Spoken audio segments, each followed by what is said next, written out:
Je m'appelle Catherine Puiseux-Capot, je suis la directrice RSE du groupe TF1. Et à ce titre-là, j'ai beaucoup de plaisir d'accueillir la soirée Respect Zone. C'est une association avec laquelle nous avons passé un partenariat fin 2017. On vit vraiment une période qui est très chahutée et on en a plus que jamais besoin. En tant que groupe média, nous nous sommes énormément développés sur le digital et sur les réseaux sociaux. Nous avons 23 millions d'abonnés sur notre site internet MyTF1. Nous avons plus de 60 millions d'abonnés sur nos réseaux sociaux. Nous avons signé ce partenariat. Tous nos sites web, tous nos comptes officiels portent le label Respect Zone. Moi, à titre individuel aussi, je le porte. Ambitieux, c'est vrai, mais nous sommes convaincus, avec tous ceux qui nous ont rejoints, y compris au sein du cercle des juristes, que la loi doit être adaptée, mais la loi ne peut pas tout. Et au-delà même des textes de loi et de la répression, il existe un effort à faire avec la société civile et les entreprises, qui est l'effort de prévention et d'éducation. Et c'est ce couple qui pourra être le seul couple gagnant. Ce qu'on a aussi constaté, c'est qu'il n'y a aucun combat solitaire qui soit gagnant dans la lutte contre la fachosphère, contre la cyberhaine et le cyberharcèlement. C'est impossible à réussir seul. C'est pour ça que j'ai voulu inviter ici nombre d'associations. On a voulu essayer de chiffrer tout ça. Alors la méthodologie, pour répondre vraiment à la question, on a pris une vingtaine de pages Facebook de grands médias français. Alors pourquoi Facebook ? Pas pour faire le procès de Facebook, mais c'est parce qu'il faut être honnête, aujourd'hui, c'est là où se fait la plupart du débat. Il y a 40%, on a dit, des Français qui se connectent tous les jours, quelque chose comme ça. Et effectivement, il y a tous les grands sujets d'actualité qui sont discutés sur Facebook aujourd'hui. Donc c'était le lieu idéal pour faire cette photographie.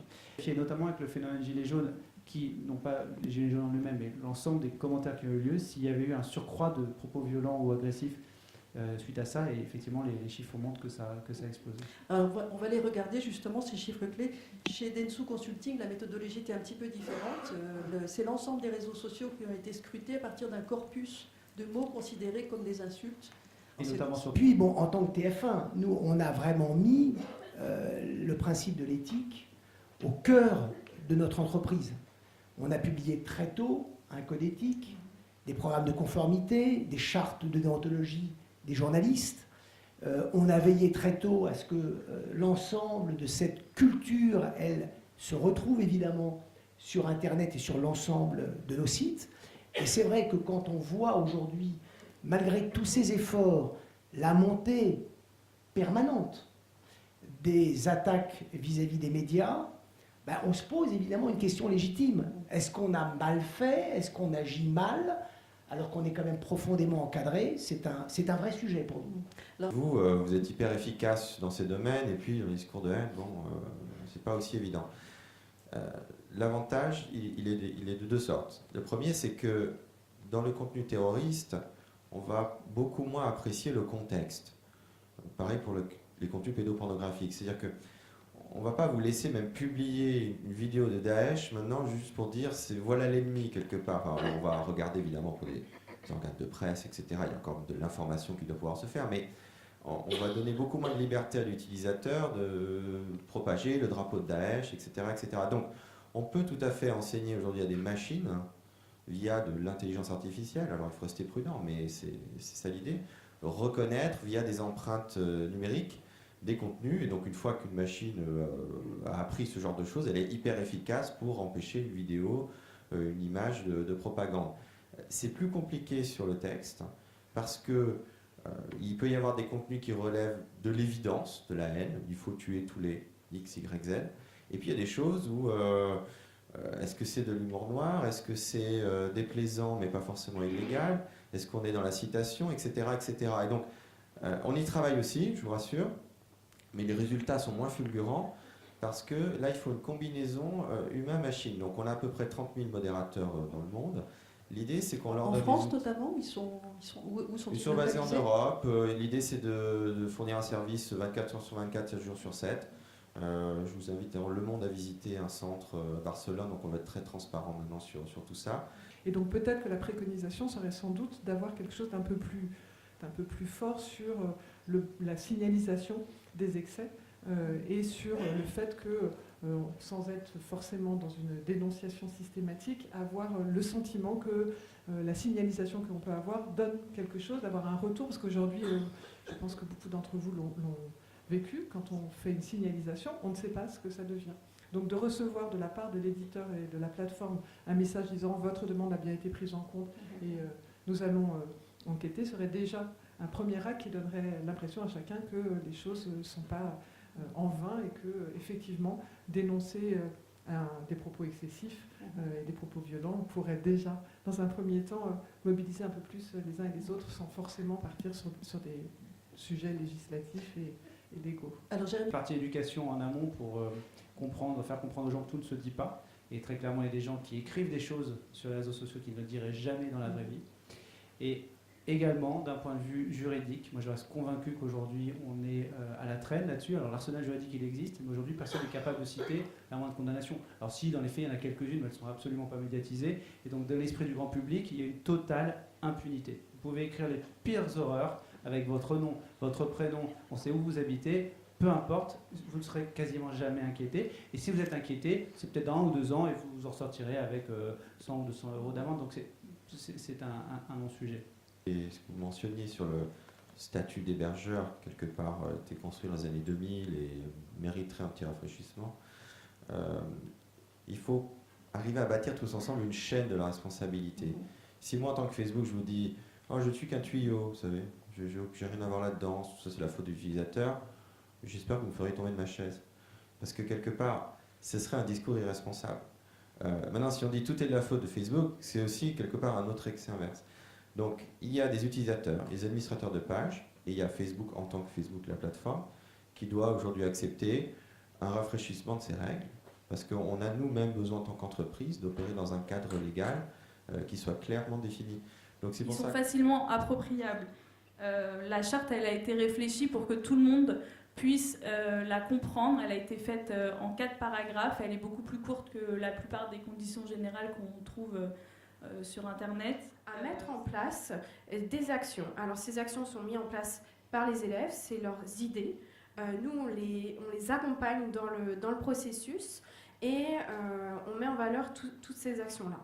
Donc on invite les élèves, on il y en a invite les quelques-uns adultes. parmi nous que nous saluons particulièrement d'ailleurs. Oui, je salue les trois étudiants du lycée Coët-Legon qui sont venus spécifiquement ce soir de Rennes. Et aux autres équipes municipales. Alors j'aimerais que la prise de conscience soit plus généralisée. Elle ne l'est pas aujourd'hui. Pas suffisamment, à mon goût. Moi en tout cas ça ne va pas assez vite. Mais en fait il faut juste avoir conscience qu'aujourd'hui si l'État gère l'égalité et la liberté, c'est au maire, l'élu de proximité, de gérer la fraternité et le bien vivre ensemble. On va en parler avec Caroline Fell tout à l'heure bien sûr. Et voilà, donc ça il faut que... Vous savez on entend encore trop que...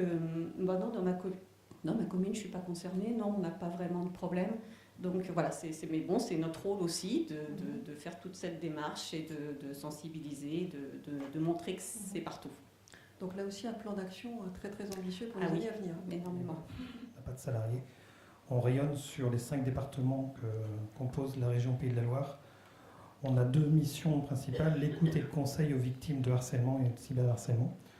Où on les accueille physiquement, donc sur Angers, sur un lieu de permanence que nous met à disposition la mairie d'Angers. On accueille tous les samedis matins les familles et les jeunes, soit de façon individuelle, soit de façon collective. Voilà. Le but étant de les écouter, de leur donner un lieu d'écoute, et puis d'essayer de trouver des conseils, des solutions. Et puis un deuxième volet qui prend 75% de notre temps bénévole, et pour moi 100% de mon temps. C'est les actions de prévention qu'on réalise dans tous les établissements scolaires. De la sensibilisation, non ?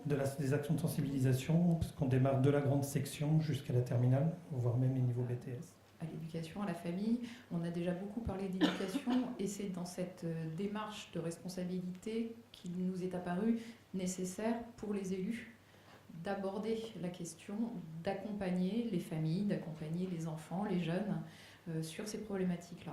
À partir de là, on est rentré dans une démarche plus globale qui va effectivement d'un appel d'offres qui est en cours en ce moment pour faire d'Angers un territoire intelligent à la mise en place d'un certain nombre d'actions très concrètes qui commencent dès la maternelle, soutenues par une association comme celle d'Olivier et par plusieurs autres partenaires sur le territoire, grâce auxquels on peut faire passer un certain nombre de messages.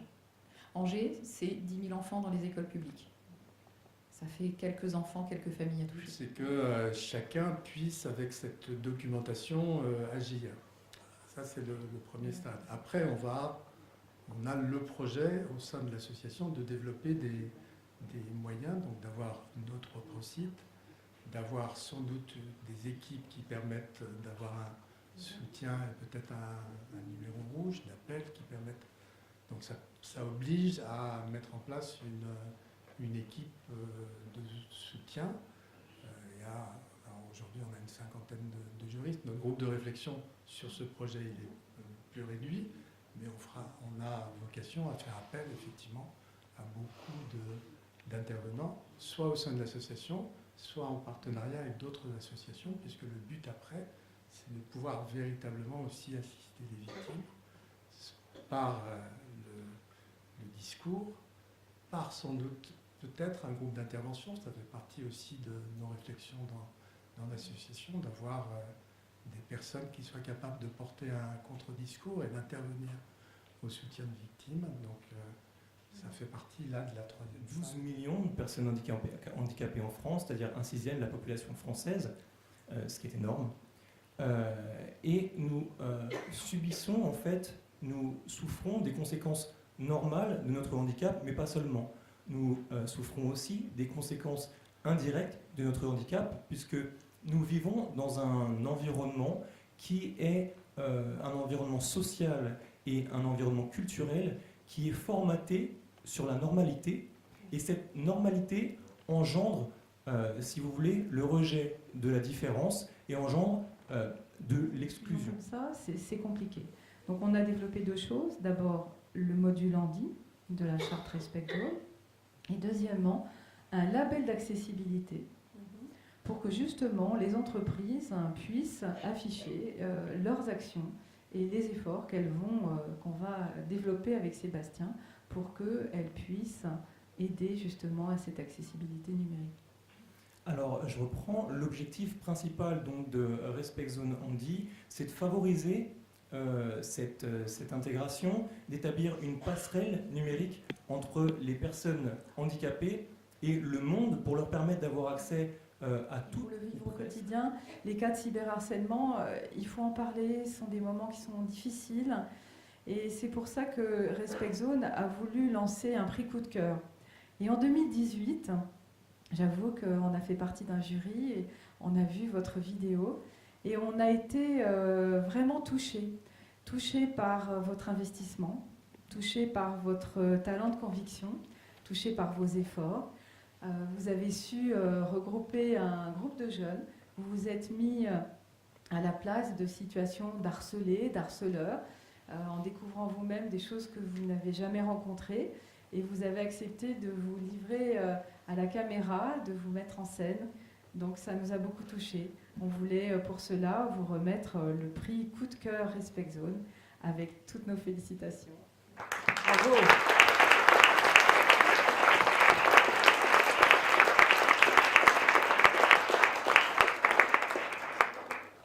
Députée Constance Legris, qui vient de tweeter sur notre initiative ce soir, a eu le courage, c'est un mot que j'ai utilisé à l'égard de TF1, je le reprends ici, elle a eu le courage d'être la première élue au Parlement des Français à inscrire sur chaque bannière de ses réseaux sociaux, non pas juste le label, mais un espèce de petit médaillon extrêmement parlant et signifiant qui dit « J'ai signé la charte Respect Zone.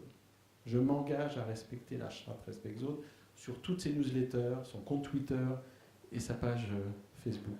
Et son constat, comme tous ceux qui utilisent d'ailleurs le tag, c'est que quand on affiche le modèle du respect, qui est un peu comme un paradigme vertueux, on est beaucoup moins attaqué. Alors, ça serait intéressant qu'on le mesure avec ceux qui peuvent le mesurer. C'est pour ça qu'on cherche aussi à travailler avec des influenceurs et aussi avec ceux qui manient beaucoup de masse, avec la massification, c'est de montrer notre constat. C'est-à-dire qu'aujourd'hui, ce n'est pas scientifique. On n'a pas aujourd'hui, avec un laboratoire de recherche qui pourra nous dire que... Mais ce n'est pas très compliqué à mettre en place.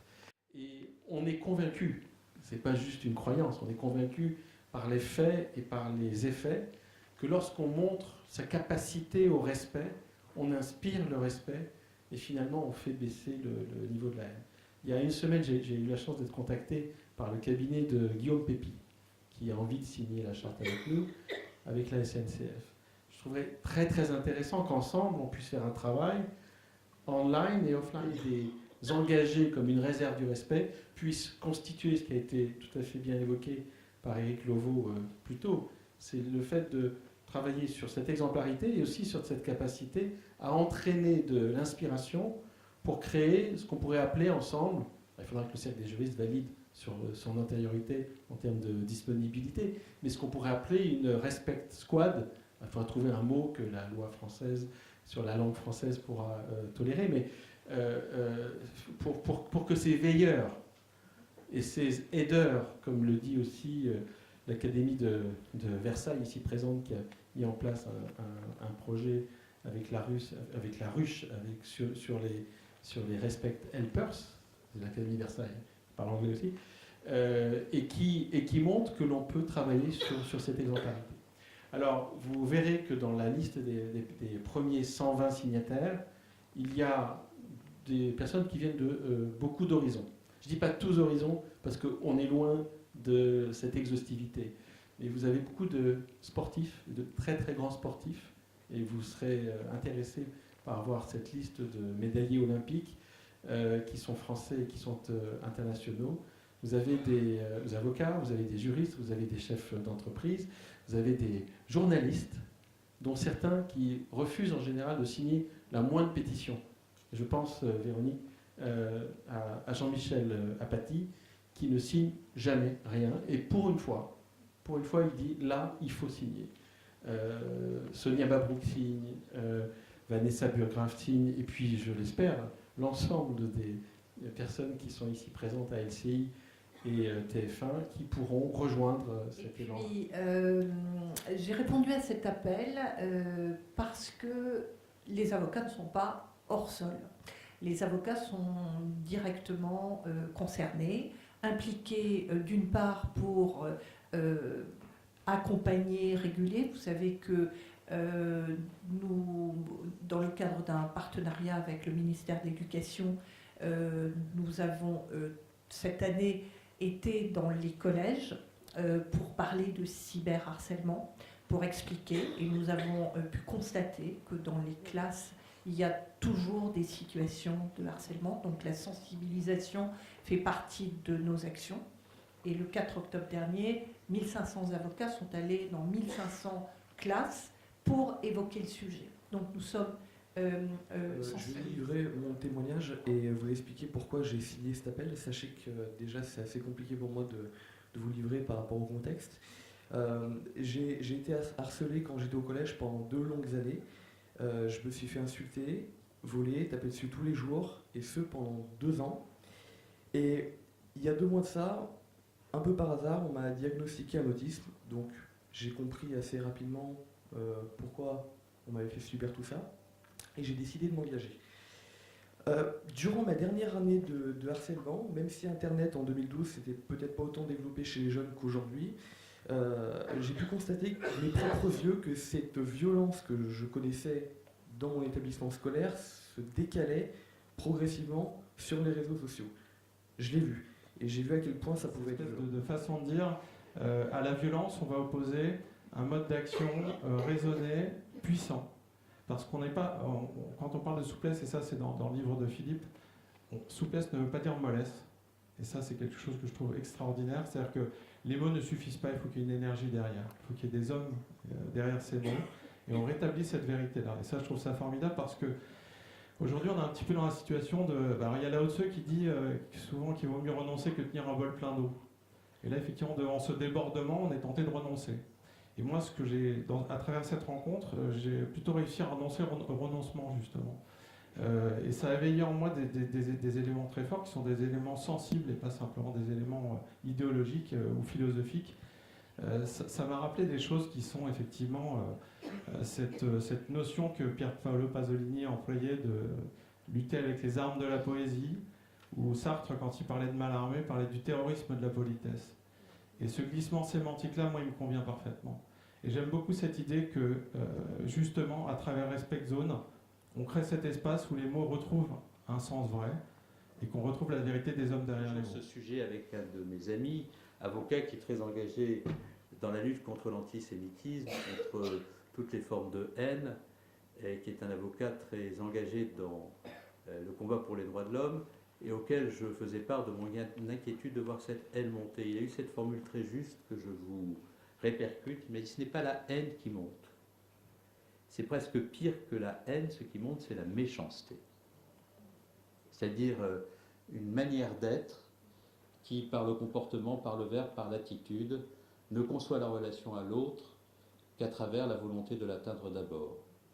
Et donc, je suis préoccupé de cela, de l'abaissement auquel cela conduit, et je suis aussi préoccupé de l'affaiblissement des institutions et des valeurs républicaines auxquelles ce type de comportement peut conduire. Donc, si j'ai souhaité signer cette charte, c'est parce que je pense qu'il n'y a pas de plus belle notion républicaine, et je terminerai par cela, que la notion de respect.